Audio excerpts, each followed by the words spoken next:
All right, how's it going, everyone? Welcome to another episode of Forward Thinking Founders, where we're talking to founders about their companies, their visions for the future, and how the two collide. Today, I'm very excited to be talking to Ammon Bartram, who is the co-founder and CEO of Triplebyte. Welcome to the show. How's it going? Thank you, Matt. It's great to be here. It's going well here. Good. Yeah, it's great to have you on. I remember when Triplebyte first launched, and I'm like, this is going to be a giant company one day. It's such a genius idea, and I'm excited to just talk about how it's going. But for people listening that don't know what Triplebyte is, let's just start there. What are you working on with Triplebyte? Yeah. First of all, thank you for the kind words. Triplebyte fundamentally is a hiring marketplace. So we're a service. We connect software engineers with startups and large companies looking to hire software engineers. What we do that's kind of distinctive in this space is that we focus on technical evaluation. And so engineers on our platform go through a background blind assessment where we really measure their programming skills. We don't look at what school they went to. We don't look at if they've worked for Google, if they've have a degree from Stanford. We look at can this person actually write code, and then we match that engineers with companies that are looking for skills that the engineers have. And what that means is that we can help candidates who have skills but who don't necessarily come from traditional backgrounds. So people who are self-taught, people who maybe have an associate's degree or graduated from a lesser known university. We can help those people get access to top jobs. So is it one of these things where you have this evaluation, you have something that they prove their skills, and once is it binary in that you pass the test, you now get our resources, or you didn't pass, here's where you can improve? Or how does that work once they go through the evaluation? Yeah, that's a great question. It's actually changing this week. So I get to announce a new feature here, a new feature here. Throughout most of our history, we have been a single community, and that meant there was a binary pass-fail element. And so engineers would apply, and it was kind of an elite group. And so only about 10% of engineers who applied would pass. And we would give detailed feedback and links to resources to other people who didn't clear our bar, and we would let them reapply. But it still was this kind of elite community. And something that we're launching right now is a much broader platform. So as of this week, actually, Triplebyte is going to be a community for everybody. And so we're going to retain the feedback element. So engineers anywhere can apply to our platform, do our assessment, and get back detailed feedback. What are you strong in? What are you less strong in? What are resources that that you can use to improve? And by the way, that's a very rare thing. It's very rare to get honest, unvarnished, evaluation and advice on kind of where you stack up. But our observation is that our previous product was a little bit exclusive, and our mission really is to help engineers get jobs regardless of their background, and to really live up to that mission and help everybody. We're launching this kind of this much more mass platform that we really think has the potential to fully replace kind of LinkedIn, and Angels, and the other platforms that software engineers use to get jobs. Well, that's really exciting. And your mission or vision is something I really align with, as not so much on the engineer front, because I'm not an engineer myself, but I live in Phoenix, and there's a lot of startups here that are awesome, but may not have access to capital if they were living, in a New York or like a San Francisco, et cetera. So I care about getting like access to something if you have the skills, if you have it. So I'd love to hear a little more, if you're open to sharing. Apparently this is very new, so I don't know how much you're able to share, but can you kind of go into what does this community for everyone look like? And instead of it being binary, ultimately, is it kind of like a scale where, hey, like you're here and you just need to get, improve on these things and then you're in? Or can you just go a little more into detail for my knowledge? Here I am making an impromptu product announcement. I don't want to go into too much detail on this new product. Yeah, no worries. We're releasing it in the next few weeks, and I think our head of product and marketing person would be upset if I scoop them. But I can talk about the philosophy behind it. Yeah, and, perfect. The philosophy. This is probably the biggest misconception we had going in, was that engineering skill was a single axis, right? There were people who were skill engineers, there were people who were not skill engineers, and our job as a as a hiring platform, or as a company hiring for ourselves, is to find the skilled engineers. And what we found as we launched pretty early on was that it just doesn't work that way. There's a lot of noise in the process. Beyond noise, companies really are looking for very different things. And I remember there's an anecdote in my mind from early in the company that really illustrates this. We had a candidate on our platform. That candidate interviewed at Apple. Apple is a client of ours, and they interviewed at Box. They're another client, and got feedback from that company. And Apple absolutely loved. At that point we were very small. I was getting the phone to every customer, right? And the hiring manager at Apple, said this is a 5 out of 5, best engineer I've interviewed in months. We're definitely making him an offer. And then the hiring manager at Box said this person was terrible. We had to walk them out. This undermines my respect in your process. And just that discrepancy, the same candidate. And what it came down to was Apple and Box cared about different things. That they were looking for different skill sets.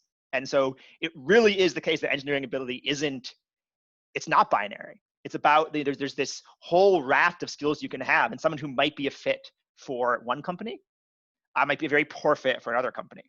And I think a big problem in the industry is that there's very little transparency. There's honestly very little self-awareness of this. Companies tend to not really quite be aware of how the skills they look for differ from other companies. Everyone tells themselves, oh, we hire the best engineers.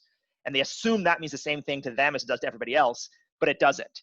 And so what we've done here is, in our position as a middleman, getting kind of unbiased data on the hiring marketplace, what we're able to do is work with a much broader swath of candidates who are strong in this area, and recommend them to companies that look for those skills, and not recommend the companies where they're going to fail, and it's going to be traumatic for everybody involved.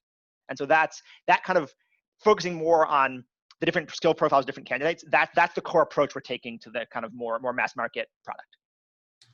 That's awesome. I love that philosophy, and I'm looking forward to seeing the product announcement in the next couple of weeks and check it out. Sorry for intruding there. I didn't realize. No problem. I could have kept my mouth shut. So no problem. Yeah, no sweat, no sweat. So let's talk about a little bit on the other side of the marketplace, on the people hiring you for your developers. So would you say you position, well, I don't even want to put words in your mouth. Like, how do you position yourself to an Apple, to a Google, to someone that wants to use you? Are you a recruiter or something else? Yeah. We use this phrase hiring platform. And that's a newish phrase. We don't typically use the phrase recruiter or agency, just because those are established players with a lot of negatives that we're trying to overcome. But functionally, our relationship with companies is relatively similar to that of a hiring agency. Companies come to us to help hire. What's different is they don't come to us to hire a single person. So a classic agency, I'm trying to hire a security engineer. I'm struggling because everyone wants to hire security engineers. There aren't very many of them, and so I go to an agency. We are more about our product gets better with scale. So to really capture the value, a company needs to be hiring 10, 15, 20, 25 engineers through our platform over the course of a year. And so we are kind of more about bread and butter, helping improve the core hiring funnel for companies, and less about helping them hire specific hard to fill roles. That's so smart, because that's obviously helps. I mean, if you kind of position it like that and it works, which obviously it is, that's great for the bottom line too, and the top line. Like, people use you more, and it's good for business. I'm curious, when you first started when you first started Triplebyte, was that how you positioned it to companies? And I guess, if you don't mind sharing, how did you get the first couple of customers on board with you, and what did you learn from those interactions to enable you to get to the scale that you've gotten to? Yeah, that's one of the hardest parts of a business like this, right? We're a two-sided marketplace with a lot of trust required on both sides. And so the crux of the problem is that if you don't have companies on platform, then we're not offering very much value to candidates. And if you don't have candidates on platform, we're not offering very much value to companies. And getting over that hurdle was really hard. And if I kind of look back at the history of companies that have tried to start up in this space, this has been the great filter, the thing that keeps most of those companies from succeeding. And we don't have actually a very magic answer. I think we have a lot of luck and a lot of context. This is my second company. I started a previous company, SocialCam. It was a success. We were acquired by Autodesk. My co-founder, Hard Cigar, was a partner at Y Combinator, and so those relationships meant that we had a pretty large stable of companies that were going to give us a shot day one, and then that in turn meant that we had a launch announcement with name brand companies that could go viral on Hacker News and drive in 1,000 candidates day one. And that it's certainly, bootstrapping is not easy. That didn't totally solve the problem, but that got us over the hump where I think most people in this space have died in the past. So that's actually a really interesting point that I want to drive into. So you had what maybe like an investor would call like a unfair advantage through your network and through who you knew. And Yeah. this is a topic that when I started my company Publock, which I'm not actively working on anymore, like I had no idea this was a thing. Like you're supposed to have these when you start companies. I started on 2 credit cards and I hustled and I got it to a place that was good. It didn't make it, but that's okay. But like you're saying, no, like you're not trying to have an even playing field with your competitors. You're trying to start something where you have the chips stacked in your favor. Can you kind of talk about that and how founders should be thinking about when they want to start a company, how they can stack the chips in their favor? Yeah, I think I'm going to express a bit of a contrarian view. I think if you have this, it's awesome, and I think this played a key role in my company. But most people don't have this, or don't have it in as clear a way as we did in this case. And so I don't,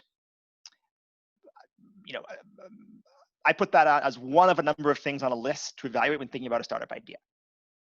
And probably below, I think number one on that list is your idea solving an important problem for people, and is something that you find exciting and motivating, such that you want to work on it for the next 10 years. I think that's 80% of the issue. And then sub portion of that remaining 20% is, do you have an unfair advantage? And if you do, that's great. It's gravy on top. If you have a idea that's really important, that's solving a problem for people and that you're enthusiastic to work on. So in our case, I think all three of these things lined up here. But it's hard enough to check box A and B. I don't think people should be themselves, upside the head too much over box C. Yeah, you're totally right in that. Like we got to from 0 to 25K MRR just from cold emailing people in the Bay. Like no, and that's obviously like what I think one of the biggest lessons I learned in my startup journey so far is like hustle is great, but like unfortunately hustle doesn't scale. Like your own hustle won't scale, but your hustle will get you to the get you to a point. And if you have the hustle and maybe you're smart enough, you're able to do a lot with nothing. Which I think is a good like litmus test to see if you can be a founder or not. Yeah, I might phrase that: hustle gets you far enough that execution and just the quality of your product can take over. That's the goal anyway. Definitely. So I think what would be interesting to talk about for the people listening that may not have heard of you before, just to get a little bit of context, you've been working. Can you talk about when this company was founded and just a little bit on the journey to where you got today, just to give a little bit of a timeline for the listeners? Yeah. So we started about 4.5 years ago. I just 3 co-founders, myself and my 2 co-founders, and right now we're about 75 people. Let me talk about kind of our mission, what motivated me. Is that an interesting topic for you, Matt? Yeah, that's very interesting. Yeah. I would love to hear the why. Yeah. Yeah. So this is my second company. First company was SocialCam. Started in 2010 with Michael Seibel and Guillaume Susano, who's my co-founder here as well. And did that for 3 years. Got acquired by Autodesk, and then I took a year off. And I thought really hard about what I wanted to do. And what motivated me was finding another startup idea that had a type of social impact. So SocialCam was a social video app. and that was exciting. We had tens of millions of users, and there's a lot of professional growth and excitement that comes from that. But I really wanted to find something that was important to me.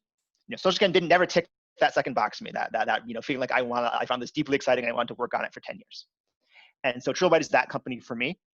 And what motivated me was this problem of finding and hiring software engineers, and the fact that I'd kind of acutely felt both sides personally. I had a distinctive childhood. I grew up on a hippie commune, and I was homeschooled, which was awesome childhood. lots of time running around the woods with wild kids. And I did not harm education at all. My parents did a great job teaching me. I got into programming, but it makes it really hard to get into college when you have no documentation of anything. And so I ended up graduating from a pretty poorly ranked state school in New York. And let's just say Google didn't come to my career fair at my school, right? I don't think there was a single tech company at my career fair. And so I graduated, and it was just me sending in resumes. And for months, I would just send in resumes, and I'd just never hear back and get a single interview booked. And just it's one of the lowest times of my life, honestly. I spent all this time in university and then just not being given a chance to show the skill. Ended up getting a job at Twitch when Twitch was a small startup. They had a coding challenge, and I did their coding challenge. And then I progressed through the ranks there pretty quickly. And a year and a half later, I was leading a small team there and hiring for my team.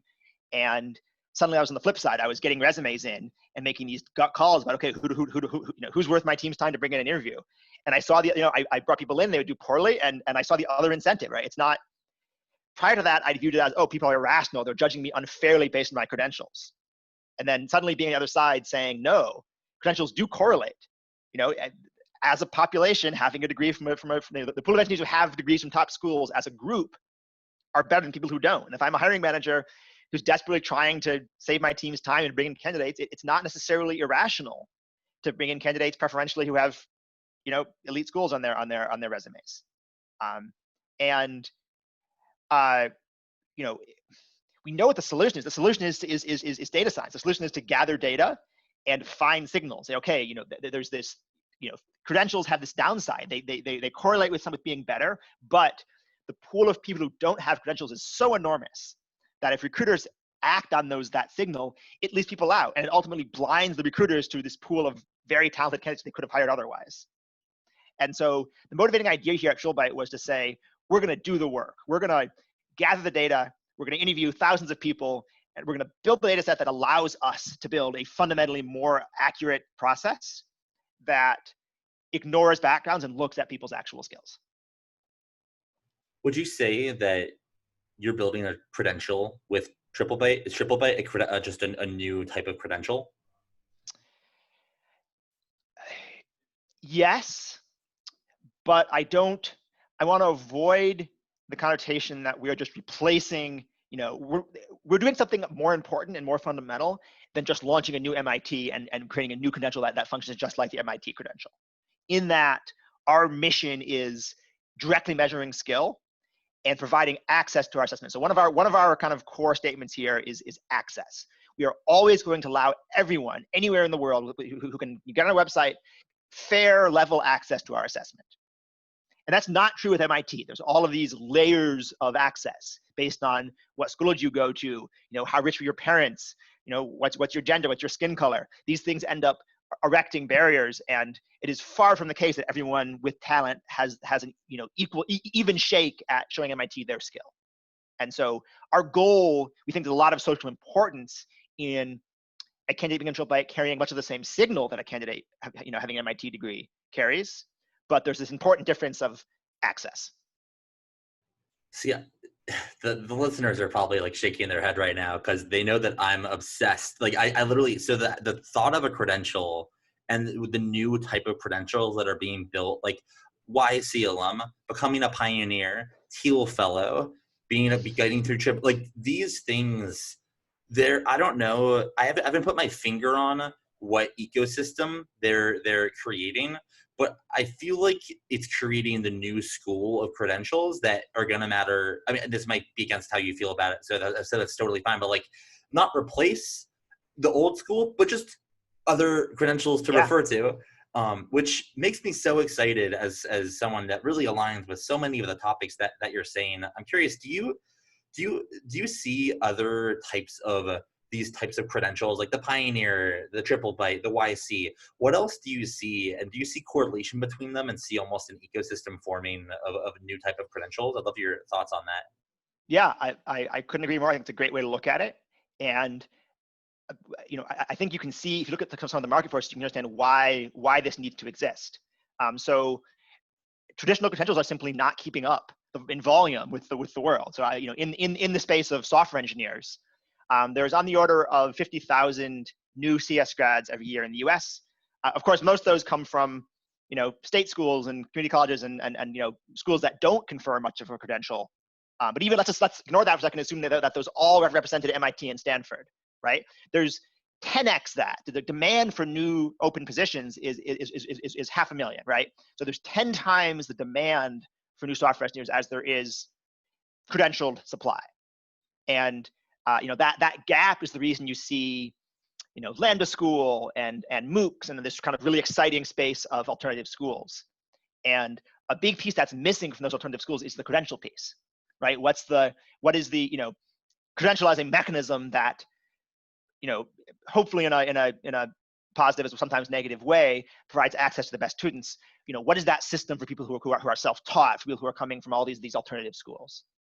And so I think what we're doing, and and also there's other things you mentioned, is stepping in to help provide some of that credential infrastructure around all these alternative, fast-moving, brand new ways that people learn skills. Something that you said gives me a thought, and it's something I heard advice on Twitter or somewhere like Twitter that good investors triangulate. They try to listen to signal, and if they hear about someone in this category, then they hear it in a totally separate group or et cetera. They're like, great, like this is data, so I can make an investment decision. And I kind of think these credentials almost, like as a podcast, I was looking for interesting people. I almost use these new credentials to triangulate too, where it's like, oh, they were a pioneer. They were also this. They also have these mutual friends. Like, oh, like I have a model in my head of who you might associate with, and I don't know if that's right. I don't know if that's like a right way to think about it. But so far, like it's served me well and helped me find really interesting people. And I don't know. I'm interested in exploring the credential world further. Yeah, I think that makes a lot of sense. I think there is a bit of a danger there with all credentials, which is that if overconfidence and false negatives. So I encourage you to be open to the fact that there are probably very interesting people for your podcast who don't necessarily have those indicators that you found to be predictive in the past. Well, so what's interesting, so I totally agree with you, and it's interesting because I probably wouldn't, like, if someone else was me, this podcast host, and I was using the same the same ways that I'm looking for guests this person was like in the same ways that I was, I probably wouldn't get on the show, because like I'm not a pioneer, I'm not a WestC, I'm an ASU grad, like I'm like average on paper, right? I don't think I'm an average person, but on paper I'm average, which is what you deal with a lot, and you're trying to separate who actually is average versus like not. But the thing that the credential that I think is the biggest one that I've learned is who do you associate with, not necessarily like VCs or anything, but like, oh, if you have smart friends, like even if you haven't accomplished that much yet, that's cool. These people think you're cool enough to be friends with. Yeah. So credential almost in that sense. And I might be thinking about it in in kind of a weird way, but I do think about the credential stuff a lot, and it's just I don't know, it's interesting. Yeah. Yeah. So one thing I want to dive into is the fact that when you were answering a question about 10 minutes ago, you said you were homeschooled. And I don't think I've had the chance yet on this podcast to jam out about this type of future of ed or just education in general. I always talk about like Lambda School type stuff or like higher level, but I would love to jam a little bit on just homeschooling and K-8 education. I'd love to hear like why, like how'd you like homeschooling as a kid, and like just what do you think about I guess how'd you like it? What was your experience like, if you don't mind sharing? No, happy to. I don't want to outside of my personal experience, I'm not a particular expert in this field. You probably know more than I do. Um, I actually went all the way through high school. So my first time in a real classroom was freshman year of university. Um, it's a complicated topic, and I have pretty mixed feelings. It worked extremely well for me. I had a very happy childhood, and I had much more time to pursue personal interests and side projects um, than most kids. So my parents followed a very unstructured, what's called unstructured homeschooling, which means that I didn't have classes. I was basically not forced to do anything. They provided me resources and took me to lectures and bought me books. But I didn't have problem sets or papers that were due or anything of that nature, which is kind of the extreme liberal end of homeschooling. And for me, that allowed me to go super deep into woodworking. There was a whole, I went and worked with a wooden boat builder for 4 hours a week for 4 years during my teenage years, and learn about blacksmithing and all these really interesting hands-on skills. I got to programming, in that same time frame, and would spend 20, 30 hours a week programming, taking part of online programming communities in a way that I wouldn't have been able to if I had to go to school. Um, Many other things. And I was also in a somewhat unique situation. I was on a hippie commune, and so there was a kind of natural community of a bunch of other kids of varying ages right around me all doing the same thing. And so I didn't experience I had a very social environment kind of by default. So yeah, it was a huge positive for me. I do know a lot of people who were homeschooled, partly in my community, and also just I talk about this, and so I meet people, and my experience is near the top. There are many people who homeschool that have a less positive perception of it, and I don't want to invalidate. There's my parents kind of neglected me. I mean, no, if you hear, if you listen to this, my parents don't feel like, but they, on paper, they kind of let me whatever I wanted to do and didn't force me to learn to read or write or do math. And that worked out great for me, but it doesn't always work out great. So I'm very conflicted. Yeah, I totally understand that, and thanks for sharing your experience.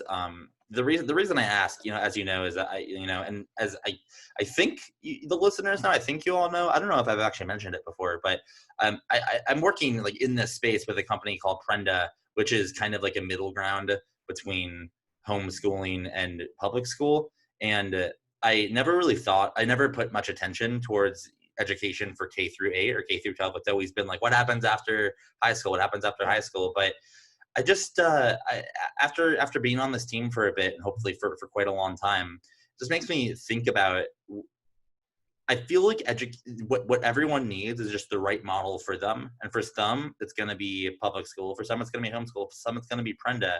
But it just seems like there's this one model that's pushed Yeah. into for everyone, and it doesn't work for everyone. Like, it didn't work for me. Like, I didn't get good grades, but I'm like a smart dude, and it's just like, I don't know. Like, Yeah. do you think, obviously you're more so in Triplebyte and in that world, but do you spend much time thinking about future of education? And if not that, I guess what trends do you see in the world of that interest you right now? I'm going to answer the first question. There's a lot of trends. There's a lot of overlap. So we're in the assessment space, the assessment or credentialing, I would say. And there's a lot of natural convergence between assessment and education. And so it is something we think about a lot. We're also almost entirely focused on higher education or people who are self-taught during a similar phase in their education. So earlier education is something I don't know very much about. But yeah, kind of what Prenda is doing, this idea of providing some middle ground between very unstructured, kind of what I experienced, which worked out great for me, but does have these downsides, and then the kind of more a school where it can't be personalized, and where there's there's a little bit of a lowest common denominator effect in terms of progress speed, and kids just end up spending a lot more time and not having free time. And so the idea of finding some middle ground there, I find really compelling. And again, you're probably more familiar with this data than I am, but I think there's a pretty strong trend in that direction. I believe homeschooling numbers are growing really quickly. Is that correct? Yeah, it is. I think the trend, and it's more qualitative than quantitative, but what I find, I talk to parents all day. Like that, I'm growth, which means I talk to parents that want to enroll their kids. I'm pretty much like front lines for Prender right now, and they all just want to do the best thing for their kids. And Yeah. it is fascinating to hear the emotions that come out of them that, on both ends, like the fact that like how public school has hurt their child or how homeschooling hasn't worked out either. So for me, I just think there's finally some optionality, and parents are just learning about it. Almost like the optionality is having its own S curve, and we're just helping people realize, hey, like there's a middle ground somewhere. And I'm touched every time I talk to a parent who like gets emotional because it shows how important this work is. And I would have benefited from it myself as a kid. I Yeah. was kind of a crazy kid, and I think a lot of kids are. Yeah. And I believe the outcome data, I think there's not a huge data set here, but the outcome data for homeschool students is pretty encouraging. There's no evidence that homeschooling leaves kids at a long-term academic deficit with regards to more traditionally schooled peers, I believe.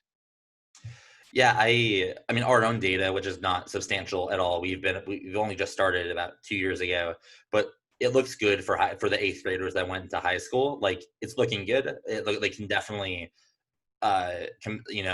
do well on the tests, but also thrive in the ways that school Yeah. doesn't really track. Um, Yeah. so what's a couple? Actually, I have a couple more questions within Triplebyte, and then a couple of questions kind of unrelated. It's been a few years. It's been a journey. You've had a good amount of success, but this also isn't your first rodeo, as you've mentioned. So I'm gonna try to frame this question right, but when going in to start Triplebyte, and growing Triplebyte, are there things that you came across that you learned that you didn't necessarily expect? Like you thought you got it, but actually you didn't, and it's just another learning opportunity. I'd love to hear some of those moments if you have any. Yeah. Um, the biggest one was this point I kind of already mentioned about the diversity just of skills, how kind of high dimensional skill space is. It's not about one axis, good, bad. It's about this huge range of skills, and people might be, everyone is strong in some and weak in others. I think that's the single biggest thing we didn't know going in. There's also a lot of kind of more mundane details about just team structure. And I don't know, as an engineer, I, prior to running this company, I wasn't super sympathetic, sounds bad, but to recruiters. The recruiters are the people who harass me on LinkedIn. They're not, they're not, I don't know, I didn't go much beyond that.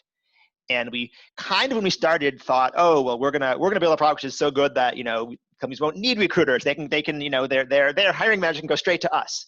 And that was arrogant and did not end up being the case. Right? Recruiters are doing an important fundamental task at the company, and we realized probably 6 months in that no, like Triplebyte is actually at a company, our users are the recruiters there, and that we have to build a tool which helps them do their job better. We have to talk to them. We have to listen to them. We have to augment. They're in this important job of making culture add decisions and thinking about balancing the team, and that by our goal is not to replace them. Our goal is to provide detailed technical assessment data so that they can find more diverse candidates who they might not have failed to found otherwise, and free up their time to do a better job focusing on culture add, on pitching companies, pitching candidates, on kind of making that whole process run as smoothly as possible. And another question that I just thought of, is there so you're pretty much mastering the identification of talented engineers. They come through your system, your test, and then they come out the other side like, great, like this person's a genius. We gotta find them a company. Is there are you I probably should have asked this in the beginning, but oh well. Are you from that point? Do you just tell the tech companies, hey, tech companies, we got someone that has the Triplebyte credential, if you want to frame it like that. here you go, like have at them, like, and then they just flock? Do you work with recruiters to then get that person placed? I guess what happens once you find that person? Obviously, you've hundreds of these people or thousands, but when someone passes the test, what's their life after that? Yeah. How does that work? Yep. So we make a pretty big ask of companies on our platform, and that is that they trust our technical assessment and don't do their own technical screen up front. So companies agree, the phrase used is fast track. So companies agree to fast track candidates on our platform straight through to their final round interview.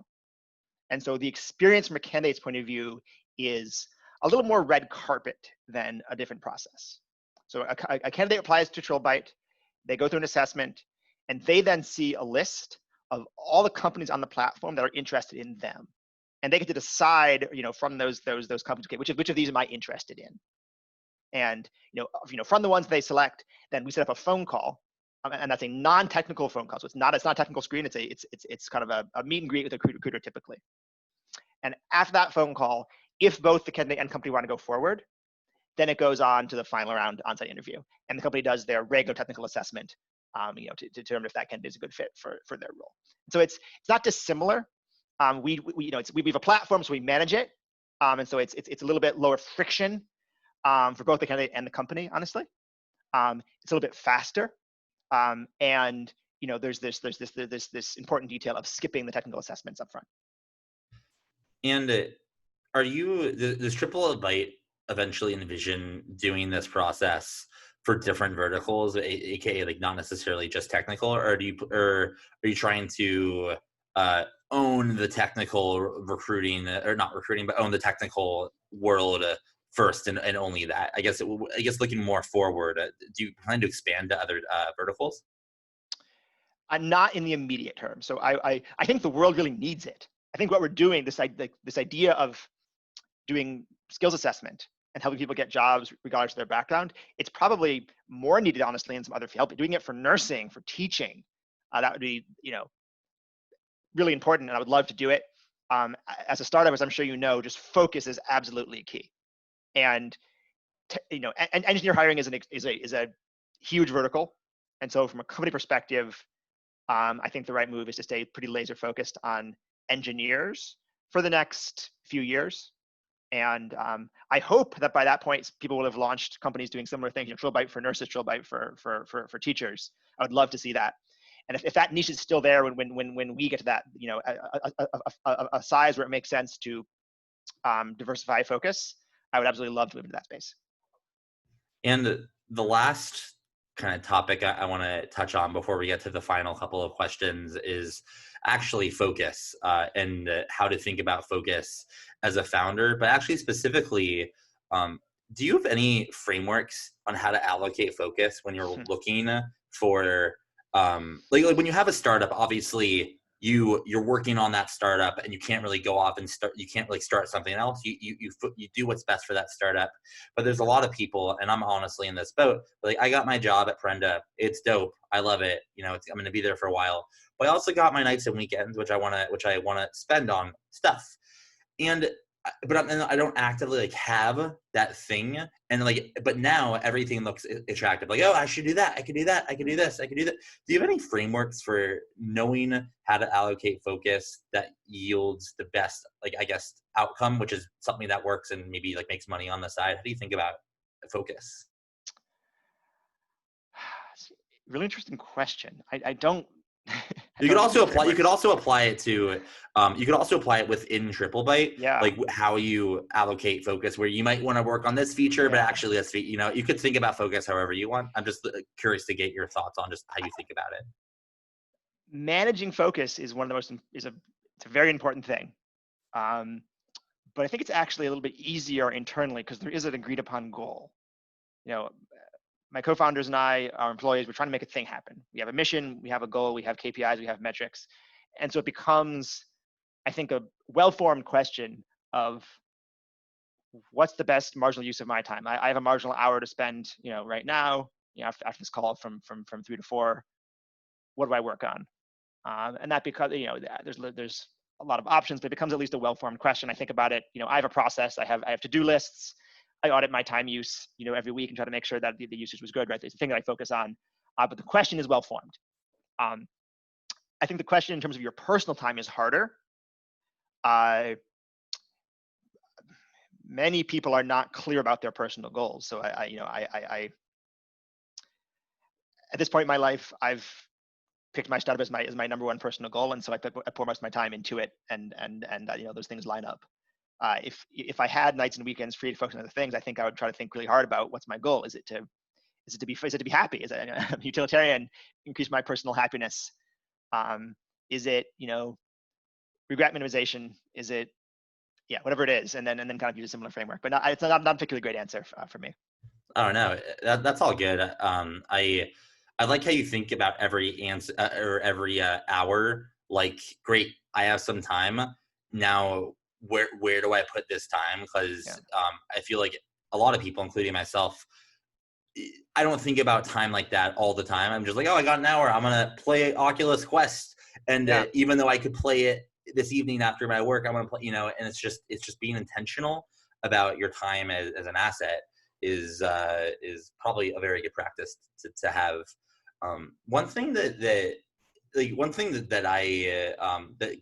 for me, if I was to say I'd like a startup, it would be this podcast. So I kind of like, whenever I have ideas to like do this or do that, I'm like, no, just like invite someone else onto the show, just for the sole activity of not seeing the shiny object and acting on it, literally for the exercise. No, I appreciate that answer. So I have two more questions for you before we wrap it up.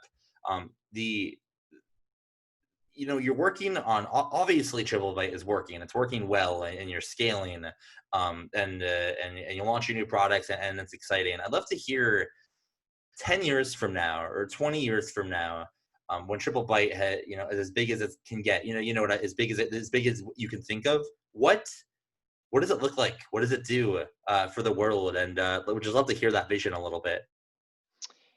Yeah, I think it's a continuation of the kind of the line drawn by the mission, right? Our mission is to help engineers get jobs regardless of their background. And if you draw that line forward, you get to a place where the world is open to education in all of these forms, right? You can choose to spend 4 years attending, Stanford or MIT or Connecticut State or any university anywhere. And that's a totally valid way to have a great experience and get to, social life and learn lots of things, including, programming. But you can also, take an online boot camp, maybe with an income share agreement, and you can also get involved in the video game mod community and, geek out about Counter-Strike and whatever it is. So there are all these alternatives, all these paths, and there isn't this value judgment where one takes preference over the other. And everybody, regardless of their background, can get jobs if they have the skills, right? There's a word, it's a complicated word, meritocracy, I'm gonna throw it out there. It's a complicated word. That word has fallen into disrepute recently for a lot of legitimate reasons, right? Mainly around people claiming the system as meritocracy when there are these obvious entrenched advantages for certain groups.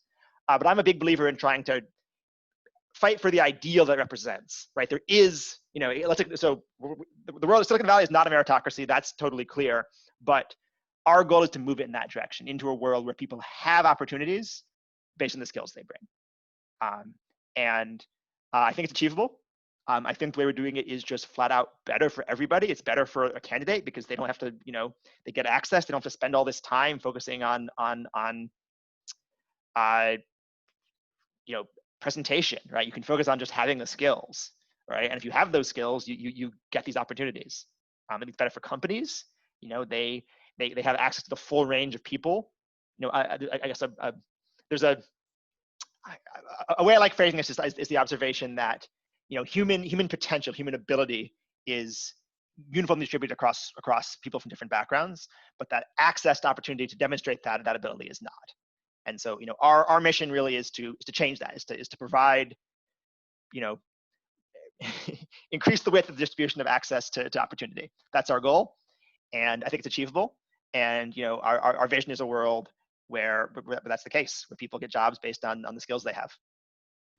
That's a vision I can get behind. I'm all about opportunity and access. So that's awesome. But obviously, to make that happen, you're going to need a lot of help along the way. And you got all these people listening to this podcast who know the question is coming. And the last question I have for you is, how can the forward-thinking founders community help you? Is there someone that you want to reach? Is there an ask that you have? But now's your time to make any ask for the people listening.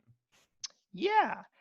Well, the simple answer is just give our product a try. If you're a software engineer looking for a job, we work primarily in Silicon Valley, Bay Area, New York, LA, and Seattle. If you're looking for a job, come give our site a try. If you're a company looking to hire engineers, Triplebyte would love to speak to you. We have access to a great pool, diverse engineers, very talented. More specifically, that's just more of an ad, not an ask. Let me make an ask.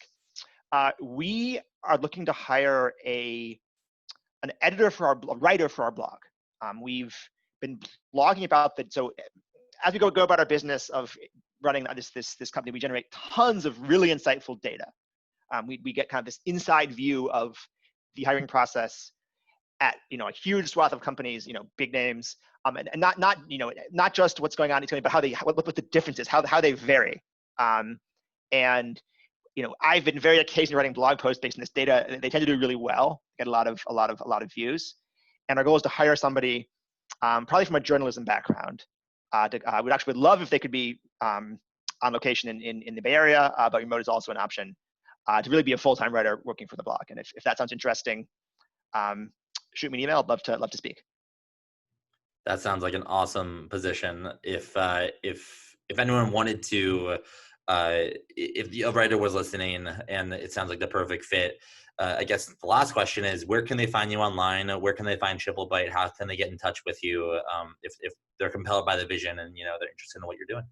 Yeah, shoot me an email for any reason. Happy to speak. My email is ammon@triplebyte.com. That's AMMON @Triplebyte, TRIPLEBYTE.com.